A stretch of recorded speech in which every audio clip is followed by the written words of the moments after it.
काला खाऊ दही भात वैकुंठे तो ऐसे नाही कवळ काही काल्याचे.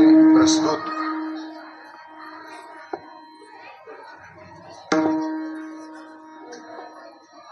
सेवेकरिता अभिव्यक्त केलेला अभंग विश्ववंद्य महाराष्ट्र भूषण श्रीमंत संत जगद्गुरु तुकाराम महाराज यांचा गवळणे प्रकरणातील काल्याच्या संदर्भातील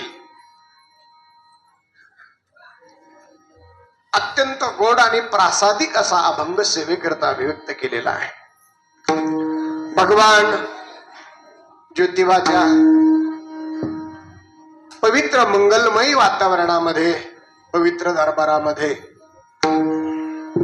भगवंताच्या कृपेने, साधू संतांच्या आशीर्वादाने, तुम्हा सर्व सज्जनांच्या अथक परिश्रमाने, गुणीजन, गायक, वादक, महाराज मंडळींच्या उपस्थितीमध्ये 3 दिवसीय हा भक्ती संप्रदायाचा एक उत्सव भगवान गोपाल कृष्णाच्या प्रागट्याच्या निमित्ताने परंपरेगत चालू असलेला गेली अनेक वर्षापासूनचा हा उत्सव याही वर्षी वाघमोडे वस्ती परिसर, दिंडेवाडी गाव, चव्हाणवाडी गाव परिसरातील भाविक भक्त या सर्वांच्या उपस्थितीमध्ये संपन्न होतोय. अनेक वर्षानंतर तुमच्या सर्वांच्या भेटीचा योग या काल्याच्या निमित्तानं आलेला आहे. बराचसा कालखंड मध्ये गॅप पडलेला आहे, पण तरी सुद्धा जुन्या आठवणीला उजाळा देण्याच्या निमित्ताने वाघमोडे परिवाराने, रोहिदास भाऊने मला निमंत्रण दिलं. वास्तविक पाहता श्रावण महिन्यात आणि त्यातल्या त्यात गोकुळाष्टमीच्या निमित्तात कुत्र्याला बी हळद लागत व मोकळं सापडणं सोपं. आजही माझं एक ठिकाणी काल्याचं कीर्तन आहे. रात्री तिथंच होत, परंतु फार दिवसांनी यांना आठवण झाली म्हणून तिथालच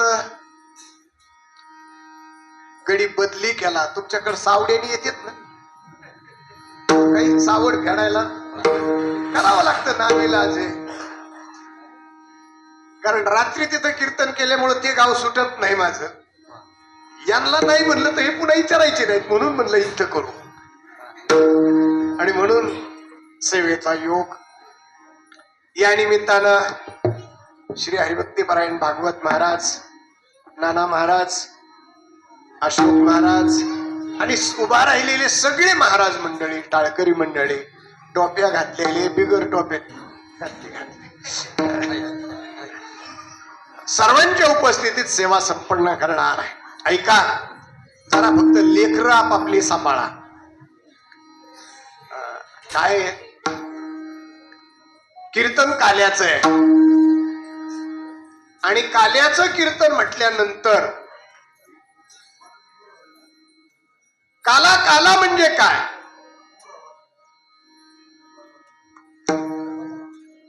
जबाबदार तुम्ही कमी बोला आणि हळू बोला.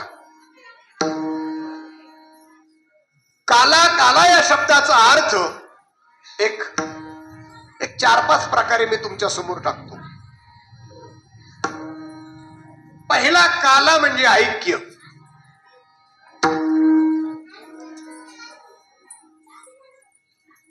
काल्याचा दुसरा अर्थ मिलन.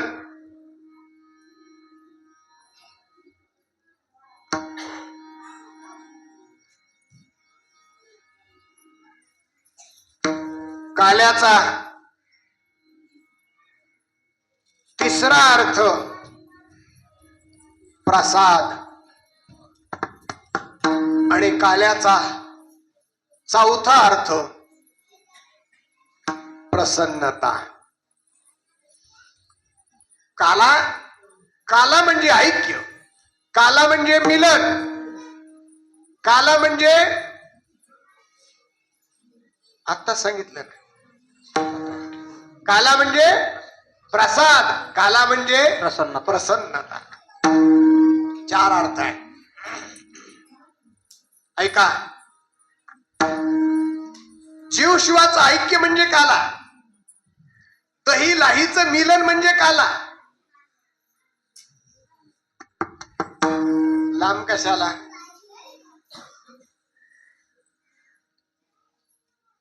शिंगुरीची आमटी आणि बाजरीच्या भाकरी आहेत, आणि ती भाकर त्या आमटीमध्ये चुरल्यानंतर काय होतो? काला. काला काला काला या शब्दाचा अर्थच असा आहे, एकदा काला झाला की त्याच्यामध्ये पुन्हा विभाजन होत नाही, दोन होत नाही. आमटी आणि भाकरीचा काला जर केला तर जगातला कुणीही इंजिनियर आणा, आमटी बाजूला करा आणि भाकरी बाजूला करा, होईल?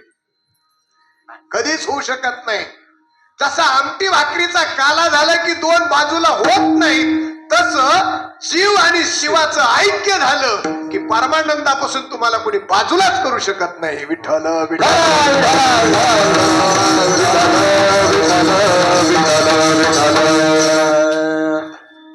मिलन म्हणजे काला, ऐक्य म्हणजे काला, एकत्रितपणा म्हणजे काला. आणि याच काल्याला आम्ही आज कीर्तन झाल्यानंतर सगळ्या मंडळीला सूचना देणार आहे. गेली 3 दिवस ज्योतिबाच्या मंदिरामध्ये आपण हा भक्ती उत्सव निर्माण केलेला आहे. त्याची सांगता आता काल्याच्या कीर्तनाने झालेली आहे. आता सगळ्यांनी घरी निघून जा. नाही, काय म्हणणार? सगळ्यांनी जीवन जा नाही, सगळ्यांनी काल्याचा प्रसाद घेऊन जा. काल्याचा प्रसाद आहे. शास्त्राचा अर्थ तसा नाहीये. काल्याचा प्रसाद नाही, कालाच प्रसाद. काला यस्य प्रसादस्य. काल्याचा प्रसाद नाही, कालाच प्रसाद आहे. आणि एक सांगू का? प्रसाद आहे, प्रसाद आहे. पहा, दहीहंडी फुटली, काल्याच्या लाह्या वाटायला सुरुवात केली. काल्याचा प्रसाद. पण असंच नमुनेबाजी एक लेकरू लईच रांगड होत, आणि बापाचं लाडकं होत, आणि बापापेक्षा आज्याचं जास्त असत. काय भानगडे काही कळत नाही. बऱ्याच म्हाताऱ्यांचा जीव त्याच्या लेकराव कमी असतो. पुन्हा असतो जास्त नातवावर. बरोबर आहे ना? तुम्ही काय हिमालयातले नाहीत ना? तुमच्या पोरापेक्षा तुमचा जीव कुणावर जास्त? नातावर. आणि नाताला पक्क माहिती आहे, शेवगावच्या बाजाराला म्हातारे गेलं की उपाशी राहील, पण मला काहीतरी खायला आणि. बरोबर आहे का नाही? बरोबर आहे ना? कदाचित बाप नाही आणायचा, पण कोणाने? आजोबाने. आज्याचा जास्त जीव लेखापेक्षा नातवावर आहे. तुमच्याकडं सावकारकी कोण करतं का? सावकारकी? सावकारी नाही ना? सावकाराच्या बाबतीत सांगू का? सावकार मुद्दलापेक्षा जीव कशाला लावतील? व्याजाला. कारण सावकाराचं मुद्दल ही मुलगा आहे आणि व्याज नातू आहे. मुद्दलापेक्षा जास्त व्याजाला किंमत आहे. तसं नातवावर लय जीव. ही हिडूक लाड नातू संघ आल्याला पावसात भिजल्यामुळं नाक गळत येत. एका बाईने असं सरकीत आहे, आणि आज्याच्या हातातला काल्याचा प्रसादाचा वाटी त्याने हातात घेतली. मला वाटायचं, ऐका बर का तुम्ही, जागे आहेत ना? पोरग काला वाटायला. कोणतं? शेंबड पोरग काला वाटीत आहे, आणि गावचा सरपंच त्याच्या पुढे हात बसतो. काय म्हणतो ते काला? आता मला सांगा, काला वाटणारा पोरगा अधिकारी आहे का? त्याची लायकी आहे का?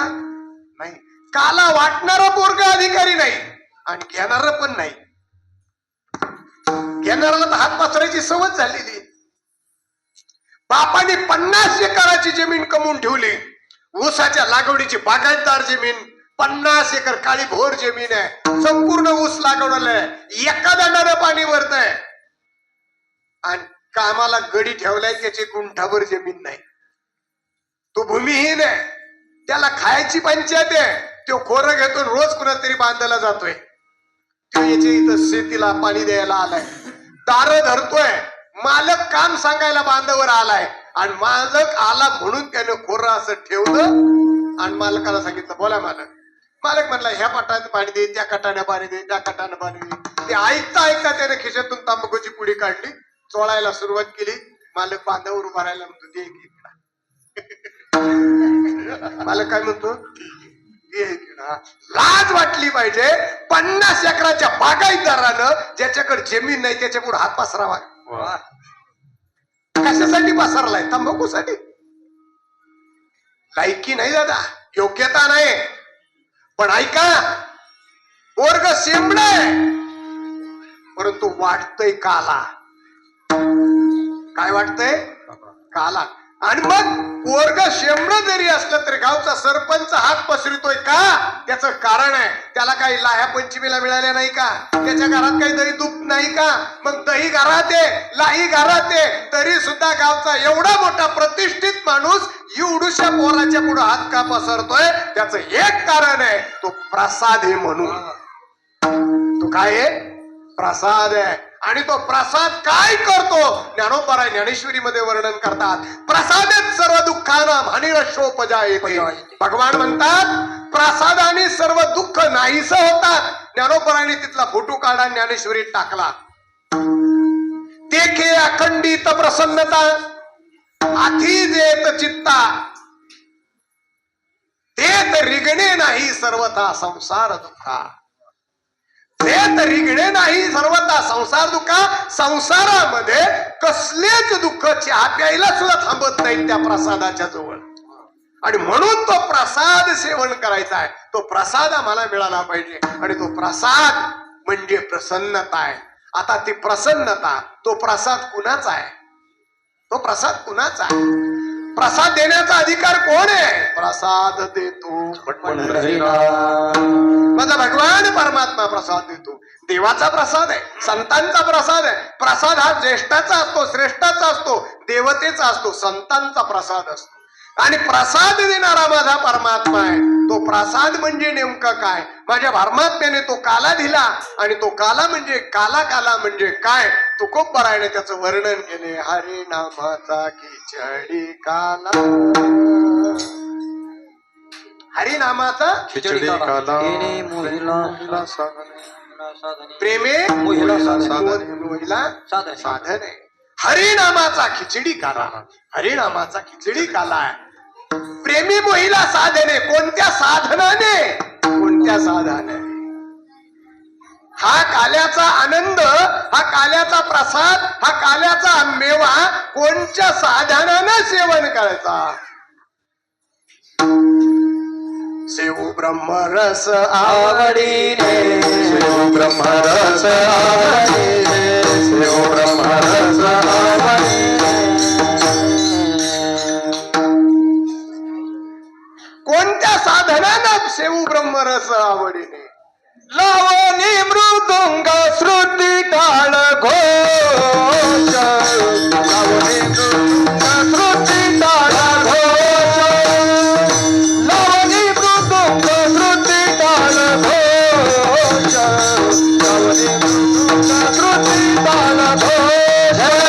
लावणी मृदुंग श्रुती टाळ घोष, लावणी मृदुंग श्रुती टाळ घोष, लावणी मृदुंग श्रुती टाळ घोष, लावणी मृदंग श्रुती ताळ घोष, लावणी मृदंग श्रुती ताळ घोष.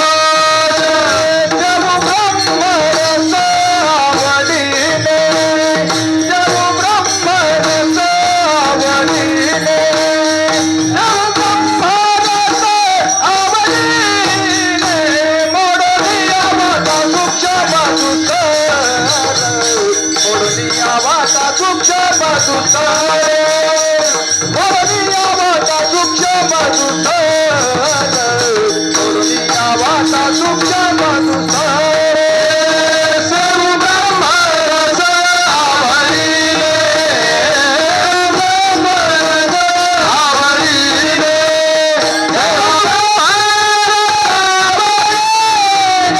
धोरणीया वाटा सूक्ष्म सुतार धोरणीया वाटा सूक्ष्म सुतार धोरणीया वाटा सूक्ष्म सुतार धोरणीया वाटा सूक्ष्म सुतार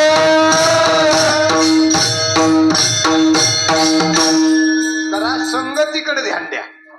प्रेमे मोहिला साधने, या साधनाने प्रेमे मोहिला कोणत्या साधने लावून श्रुती टाळ आणि घोष या साधनाने प्रेमे मोहिला साधन. कोणतं साधन आहे? मृदंग साधन आहे, विणा साधन आहे, टाळ म्हणजे साधन आहे, जयघोष साधन आहे. या साधनाने हरिनामाचा कोणता काल आहे? हरिनामाचा खिचडी काल आहे. पण कोणत्या साधनाने? मृदंगाच्या साधनाने, श्रुती म्हणजे विण्याच्या साधनाने, टाळ म्हणजे टाळाच्या साधनाने, टाळी म्हणजे टाळीच्या साधनाने. टाळा टाळी लोपला नाद अंगू अंगीवर लागला भोग भोगिताच्या आतला. भेद ज्ञान गेलो निघावा गोविंद या साधनाने तो ब्रह्मरस सेवन करू.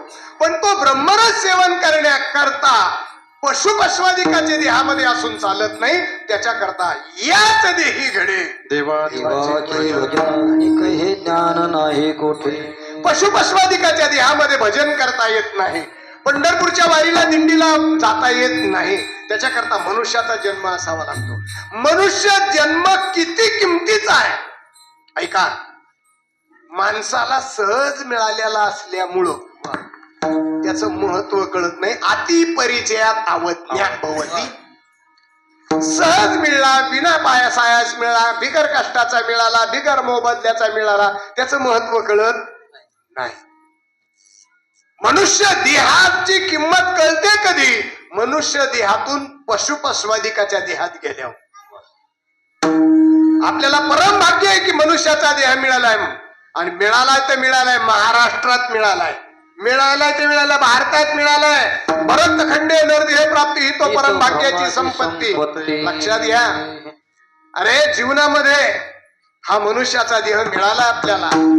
हा मनुष्याचा देह मिळालाय. पण तो जर पाकिस्तान मध्ये मिळाला असता तर पंढरपूरची वारी करता आली असती नाही.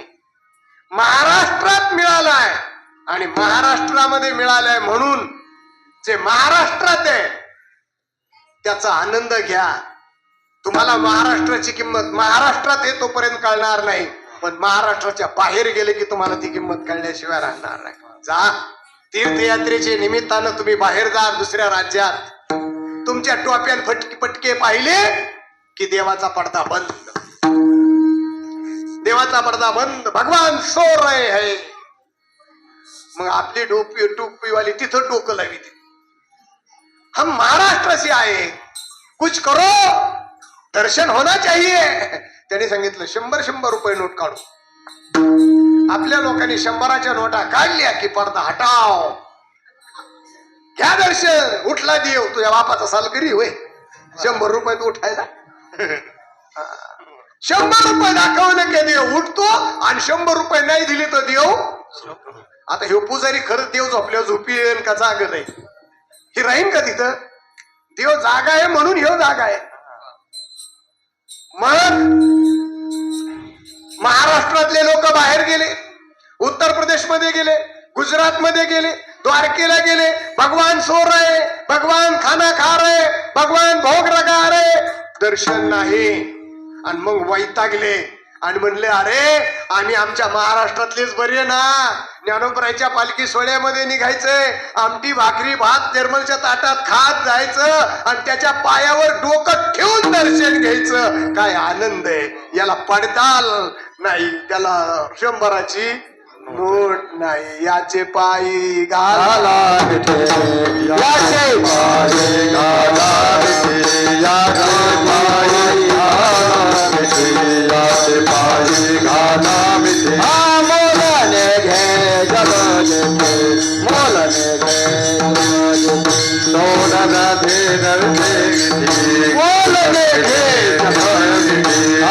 भावा एकासाठी भावा एकासाठी भावा एकासाठी भावा एकासाठी हा दिवा हे आपुलिया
जरा गडी दम तुटलाय आता.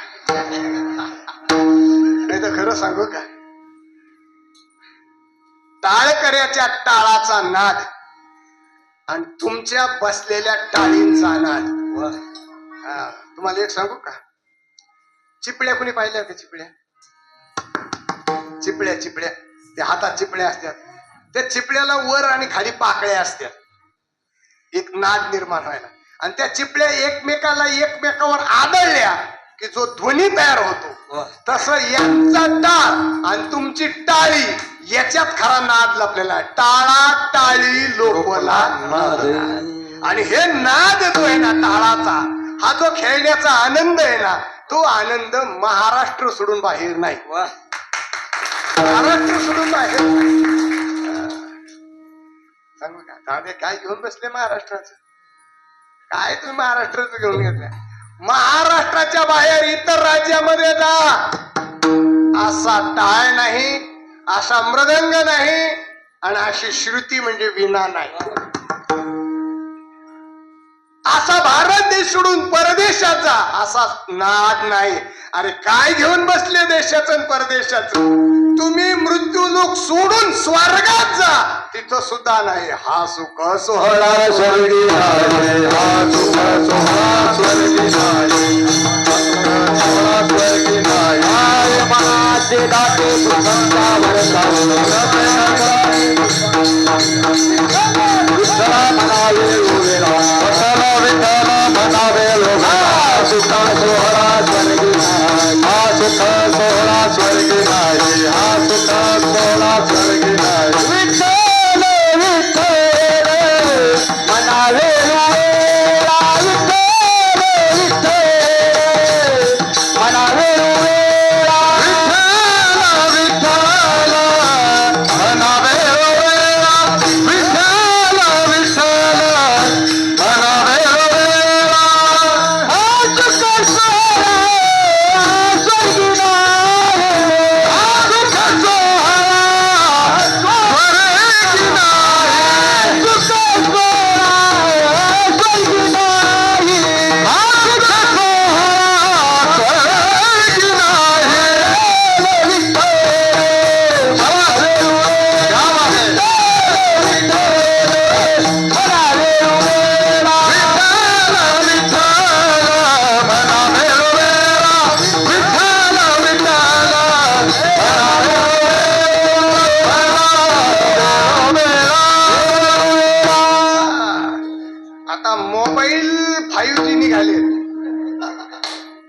4G सुद्धा चलत सुडके महाराजाच्या कीर्तनाला 2G 3G नाही चलत 6G 5G 6G पाहिजे.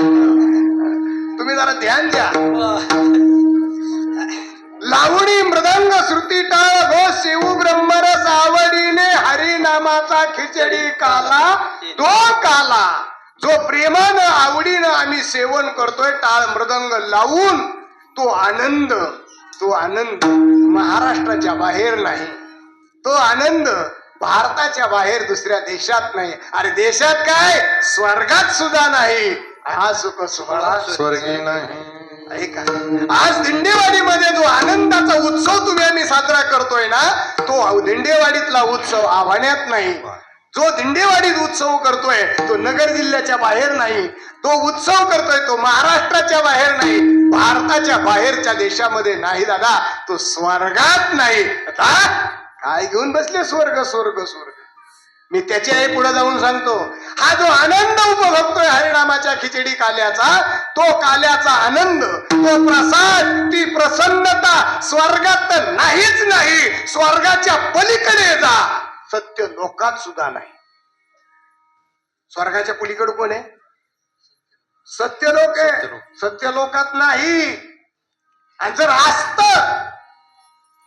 तर वाळवंटामध्ये आमचे वारकरी विना तार छेडली, मृदंग लावला आणि टाळकऱ्यांनी गायला सुरुवात केली. लुब्धले नादी लागली समाधी, लुब्धले लागली समाधी.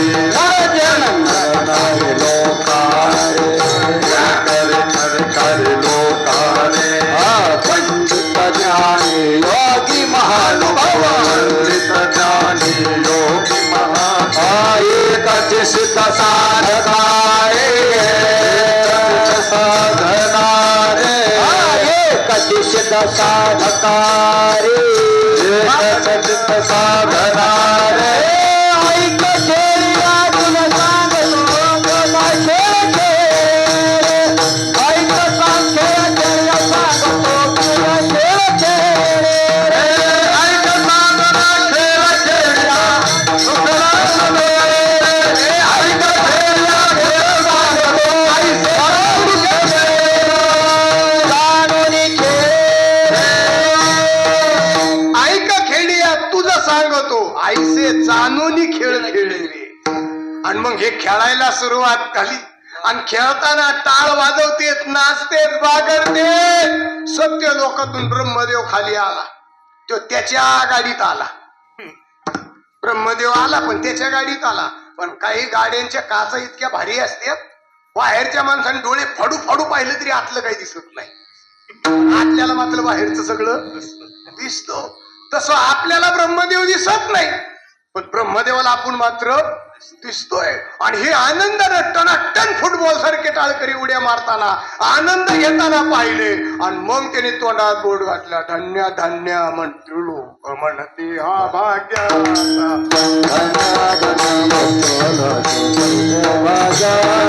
धन्य धन्य मृत्यू लोक म्हणते कैसा भाग्याचा, धन्य धन्य मृत्यू लोक कैसा भाग्याचा.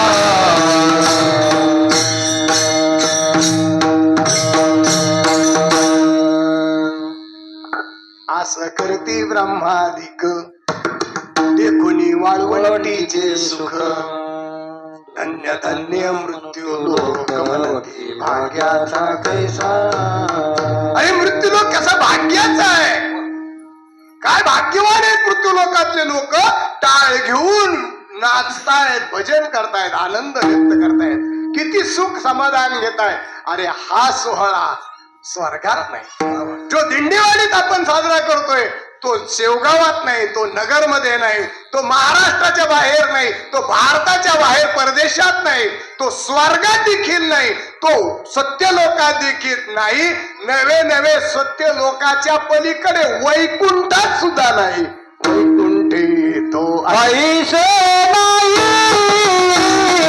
वैकुंठी ऐसे नाही, वैकुंठी ऐसे नाही, वैकुंठी ऐसे नाही.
कसं काय येईना आलो का नाही समृद्धीने येऊ नाही तर हायवेने येऊ नाही तर ऊसाच्या काटाने येऊ वैकुंठाहून कुठं आलो अभंग तर तुम्हाला आणलं ना काय तुम्हाला माहिती आहे का गणित सोडवत असताना गणिताचं उत्तर बरोबर असावं का रीत बरोबर असावं गणिताचं काय बरोबर असावं उत्तर बरोबर असावं गणिताचं काय बरोबर असावा उत्तर बरोबर असावा हे सगळे गाईड आणि मोबाईल मध्ये पाहून शिकलेले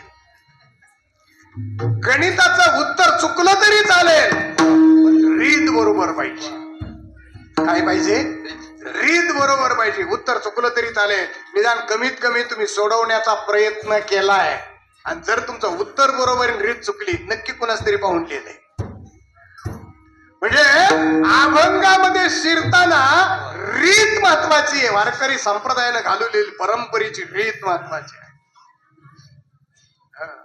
उड्डाण पोलावून तर उडी मारून तो कुणी बी जाईल नाही ना रीतीने गेलं पाहिजे ऐका जे सुख दिंडीवाडीत आहे जे सुख कीर्तनात आहे जे सुख काल्याचा आनंद आहे तो महाराष्ट्राच्या बाहेर नाही दुसऱ्या राज्यात नाही भारताच्या बाहेर दुसऱ्या देशात नाही दुसऱ्या देशात काही स्वर्गात नाही स्वर्गात काही सत्यलोकात नाही सत्यलोकातच काय घेऊन बसले वैकुंठी तू नाही असा आनंद वैकुंठात नाही असा आनंद कुठं नाही वैकुंठात नाही म्हणून तर आमचे संत इथलं कार्य संपल्यानंतर वैकुंठात जातात आणि वैकुंठामध्ये हा आनंद नसल्यामुळं तुकोबराय म्हणतात आम्ही पुन्हा जन्माला येऊ आम्ही वैकुंठ पुन्हा जन्माला येऊ काला खाण्याकरता उपजोनी या पुढती उपदाने या पुढती येव काला खाव दही भात काला खाव दही भात काला खाव दही भात उपदोनिया पुढती काला खाऊ दही भात काला खाऊ दही भात काला खाऊ दही भात उपदोनिया पुढती येव काला खाऊ दही भात हे काला खाऊ दही भात काला खाऊ दही भात उपदोनिया पुढती येव काला खाऊ दही भात काला खाऊ दही भात काला खाऊ दही भात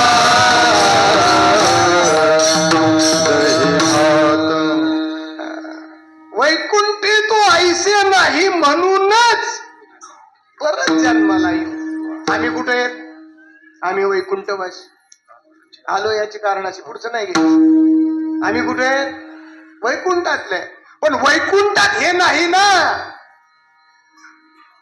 वैकुंठी तू ऐसे नाही कवळ काही काल्याचे वैकुंठात नाही म्हणून उपजोनिया पुढती येव कशा करता येऊ काला खाऊ दही भात मग महाराज होय तुकाराम महाराज तुम्ही तर आता मनुष्य देहात येत तुम्ही आता कुठे येत मनुष्य देहात येत म्हणजे हो मग तुम्हाला वैकुंठातून यायची गरज काय तुम्ही देवाला म्हणायचं आता मनुष्य देहातच आहे मला मरूनच देऊ नको काला खाऊ आहे हे आयुष्य संपून देऊ नको सोपं आहे का नाही बरं मरायचं आता मरायचं मरून परत वैकुंठाला जायचं आणि वैकुंठाहून पुन्हा जन्माला यायचं एवढं सोपं आहे का हा इतकं सोपं आहे आता मरायचं बरं मरणं सोपं आहे का सोपं नाही. तुम्ही जरा बघा, काही मारताना असे हातपाय वाकडे करते, काही मुटका असे करते, काही जीभच बाहेर काढते. हे काय त्याचं कारण सांगू का? काही हातानेच कोंबड्या तोडून खाल्ल्यात ना, त्या कोंबड्या पखाडत ह्याच्यात आणतात ना, तर हे म्हातारते असे हालता हे सगळं त्याच्या तेच चित्र डोळ्यापुढे येत. आपण कसं जगलोय त्याच्यावर आपण कसं मरतोय हे माहिती पाहिजे. ऐका, मरणं सोपं आहे का? 1000 विंचू एका टायमाला चावा, इतक्या वेदना मारताना होतात. आणि मग ते मरायचं, मारताना हाल होऊन होऊन मरायचं. आणि मग मेल्यानंतर पुन्हा आईच्या पोटात यायचं. पण आईच्या पोटात यायचं म्हणजे काय एअर कंडिशन बंगला आहे वय? गरम व्हायला लागला का फॅन लावला, इशी लावला नाही, विष्टाले पचो नाकी तोंडी क्रमकिडे, गर्भवतीचे दुःख गाडे, कोणापुढे सांगू काय सांगू गरिबीची यातना, मजभोगी मांस एक वेळ करी या दुःखा वेगळे दुरिताचे लाडे. इतकं मरण प्राय दुःख त्या गर्भवासामध्ये, नववास कष्ट लासे येताची गर्वाड तुझे मानाड. ही सोपं नाही. मृत्यूच्या समयी जेवढे वेदना आहेत तितक्याच वेदना गर्भवासामध्ये. आणि त्याच्यातून जर का कदाचित 9 महिने 9 दिवस झालं ना, आडवा आलंच, डॉक्टर म्हणते झाड पाहिजे का फळ. आणि तो जर म्हणला जाऊ द्या पुन्हा होईल, मला बायकोच पाहिजे, मध्येच कापलं जातं का नाही?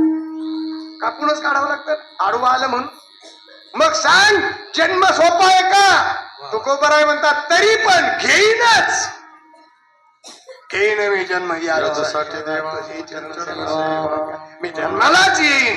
एवढा त्रास हो भूगोल येईल, मग दुःख नाही वाटत का? नाही. गर्भवासी दुःख नाही येता जाता, हृदय असता नाम भगवंताचं नामचिंतन असतं तर गर्भवासाचं दुःख आम्हाला काहीच करीत नाही, मृत्यूचं दुःख आम्हाला काहीच करत नाही. का?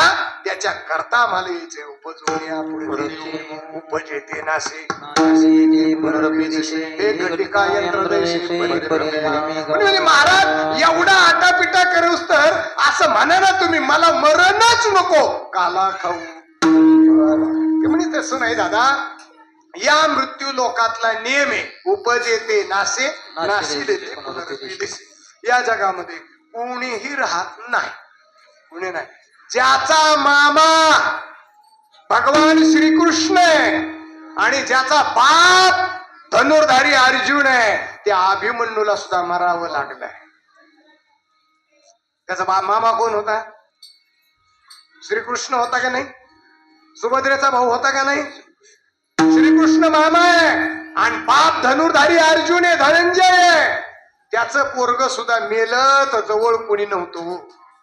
आता मला सांगा, ज्याचा मामा देव आहे तो मरतोय, मग आमच्या सारख्याने म्हणावा का आमचा मामा ग्रामपंचायतला कॉप करून निवडून आल्याला? अरे तुझा मामा कॉप करून निवडून आला म्हणजे तू वाचणार थोडाच नाही दादा. अरे कोण वाचणार नाही? येथे नाही उरू आले अवतार मरे जीव किती पीर मरे मरे मरे पेर मरे मर मर गए मर गए जपी तपी सुन्यासी मर गए जपी तपी सन्यासी मर गए हाकी मर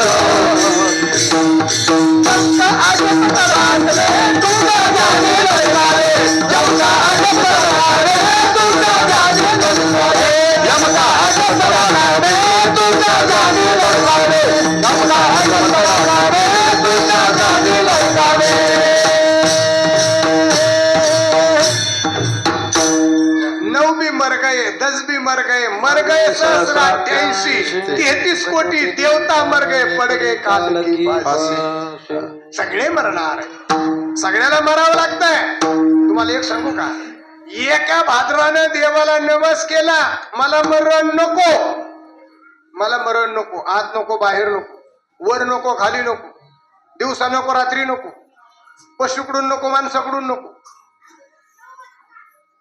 शास्त्राकडून नको आसराकडून नको, सजीवाकडून नको निर्जीवाकडून नको, एवढं मागून घेतलं. कुणी? हिरण्यकश्यप. त्याचं आयुष्य किती होत तुम्हाला माहितीये का? त्याचं आयुष्य 1 अर्बुद 60 कोटी 30 लाख 10,709 दिवस. किती झाले? काय केलं किती कवायना.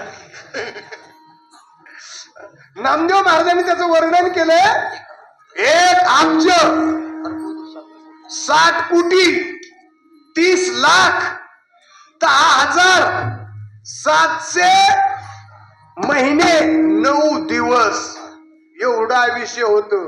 पण त्याला सुद्धा दिवस मावळता मांडीव घेऊन नाखानी फाडला.